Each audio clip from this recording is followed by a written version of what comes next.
Sejahtera and greetings everyone! We are from Group 10 and would like to present to you our topic of choice, Hall current thrusters, also more widely known as Hall effect thrusters. My name is Allisha Agustini anak perempuan Antonio with metric number 155011 and I am the presenter of our group. Assalamualaikum and greetings. My name is Dinie bin Ahmad Lotfi. I am a second year student from the School of Educational Studies and I am the scriptwriter for Group M. Assalamualaikum warahmatullahi wabarakatuh and hi, my name is Nur Irdina binti Asri with matrix number 151905.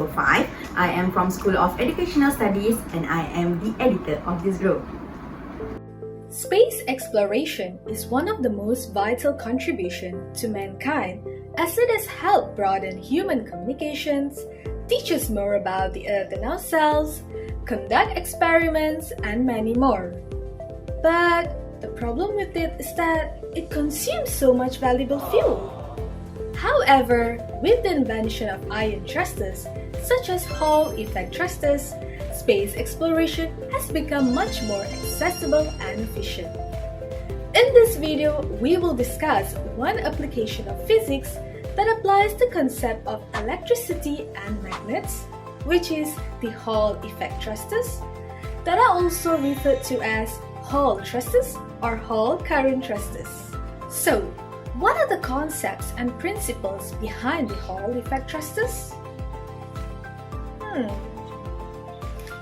Well, let us dive deeper into what Hall effect thrusters is all about. Hall effect thrusters apply this principle in which they use an electrostatic potential to accelerate ions up to higher speeds. The anode, which is the positive electrode or channel, is charged to a high potential by the thruster's power supply, which creates an electric field. Electrons are generated and spat out by a hollow cathode, which is the negative electrode, at the downstream end of the thruster into the channel. The electrons are attracted to the channel walls and move into the channel. The electrons then begin to experience a magnetic field generated by the thruster's powerful electromagnets as they keep moving towards the channel. A high-strength radial magnetic field is used to confine electrons, where the combination of radial magnetic field and axial electric field causes electrons to drift in azimuth and form into a circling ring downstream end of the thruster channel, thus forming the Hall current. The propellant, which consists of an inert gas such as xenon or krypton gas at low pressure, is fed into the thruster's channel, which has numerous small holes in it to act as a gas distributor. There is no risk of explosion with Hall thrusters since they are using inert gas as a propellant, which is different from chemical rockets. As the propellant atoms diffuse into the thruster channel, they are ionized by collisions with circulating high-energy electrons. Most of the propellant atoms are ionized, and some of the trapped electrons in the channel coincide with propellant atoms, leading to the formation of ions.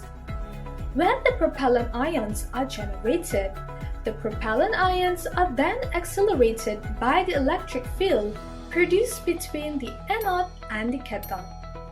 The ions accelerate out of the thruster and pull an equal number of electrons with them. Thus, this in turn creates a plasma plume with no net charge and produces thrust. The thrust is produced by the force imparted by the ions towards the electron cloud. This force is transmitted to a magnetic field, which then conveys it to the thruster's magnetic circuit.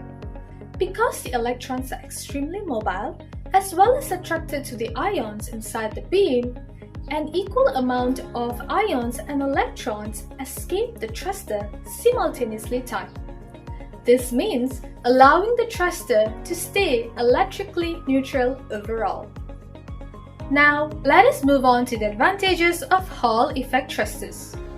Hall effect thrusters consumes minimal amount of gas and accelerate the ions to very high speeds generating more thrust for every molecule of propellant used, unlike chemical engines that take large amount of gas and eject it out at a slow speed. This means that an ion engine is more fuel efficient. In fact, Hall effect thrusters can use a wider variety of propellants supplied to the anode, even oxygen. And compared to other ion thrusters, Hall effect thrusters are simpler and more reliable, which makes them cheaper and suitable for commercial use. On the other hand, every pro has its cons, which leads us to the disadvantages of Hall effect thrusters. That is, the current ionic thrusters technology is limited and can be only used once the spacecraft is in space. In other words, it cannot be used to accelerate rockets from Earth or power aircraft. The reason for this is that the amount of thrust generated by ion thrusters is not enough to escape Earth's gravity and atmosphere.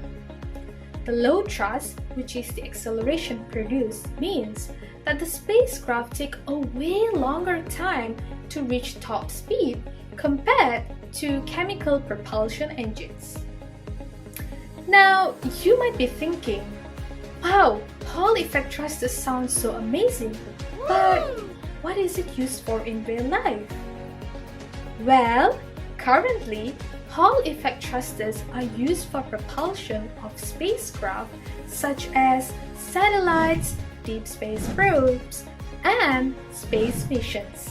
In a nutshell, the Hall effect thrusters have existed since the Soviet Union era and helped mankind itself massively in progressing as a species. Wow, that's quite a long time, right? And in terms of its technology and applications itself, it has its limitations and will need further advancement in propulsion technology to increase lifetime and output. And that may happen sooner than expected, as NASA, the National Aeronautics and Space Administration, has developed new designs for the thrusters, so the future looks bright for this propulsion technology. And who knows, maybe one day we will see ion thrusters being used on Earth as well and end up replacing chemical engines to propel ourselves forward. And that is all from us, Group 10. Thank you!